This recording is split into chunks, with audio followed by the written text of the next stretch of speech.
Hi everyone, today we will talk about how to fix or how to solve Snapchat ban.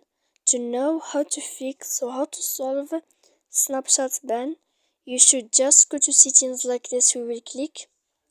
After that, in this page you will go to apps, default apps, app settings.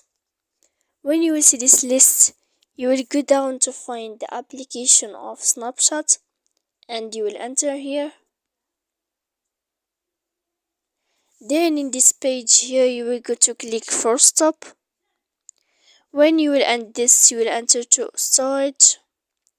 After that, in this page you will click clear cache. Then you will go to click clear data.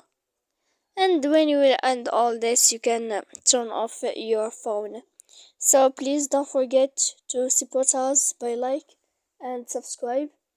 See you next time in another video.